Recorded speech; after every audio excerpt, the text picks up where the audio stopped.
Ici, vous avez deux fonctions. Le Trip Reset, c'est le cadran du kilométrage sur le véhicule. Vous pouvez choisir entre la fonction A et B pour pouvoir mesurer la distance que vous allez parcourir. Ici, vous avez la fonction de l'éclairage du tableau de bord, c'est-à-dire que le soir, si vous désirez avoir un éclairage plus sombre ou plus clair, vous le choisissez à partir de cette fonction-là ici. Plus bas ici, vous avez l'antipatinage off. Le véhicule est équipé de l'antipatinage, comme tous les véhicules en Amérique du Nord. Ici, ce que c'est que vous pouvez faire, c'est tout simplement désactiver votre antipatinage. Donc, il faut bien comprendre que le véhicule, l'antipatinage est toujours actif. Par contre, dans certaines conditions, vous pouvez choisir de l'enlever. Pourquoi je voudrais enlever l'antipatinage? C'est tout simplement dans le cas où c'est que vous êtes pris dans la neige, vous décidez de faire patiner vos roues. Bien, pour pouvoir faire patiner vos roues, il faut enlever l'antipatinage. Alors, lorsque je l'enlève, je peux faire patiner mes roues, me sortir du guépier dans lequel je suis pris et ensuite réactiver mon antipatinage pour garder la sécurité du véhicule.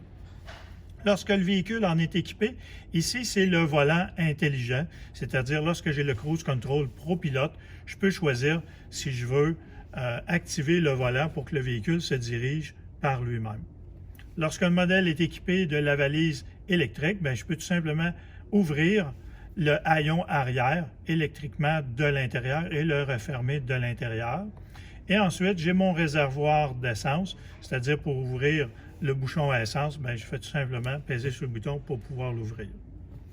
Lorsqu'un modèle est équipé ici aussi, lui ici, j'ai le volant. Ça ressemble un peu au volant qui est en haut ici. La différence avec cette fonction-là ici, c'est que c'est mon volant chauffant. Donc, si je veux, je peux activer mon volant chauffant. Donc, quand je pèse dessus, j'active le volant chauffant ou je le désactive.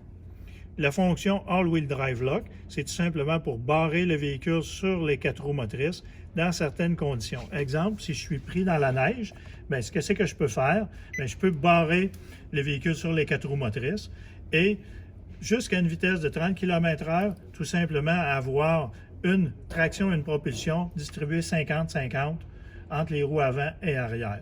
Je peux l'utiliser aussi dans des cas où c'est que je veux monter une pente qui est très à pic et très glissante jusqu'à une vitesse de 30 km/h. Je peux barrer les 4 roues motrices. Et vous avez une fonction Sport qui recalibre la transmission automatiquement pendant que vous roulez. En tout temps, vous pouvez la choisir pour augmenter les performances du véhicule, c'est-à-dire recalibrer la transmission pour avoir des changements de vitesse qui sont plus fréquents malgré que c'est une transmission CVT. Le bouton Eco fait tout simplement le contraire, c'est-à-dire diminuer ces changements de vitesse-là pour diminuer la consommation d'essence. Ensuite, vous avez l'ouverture du capot à l'avant.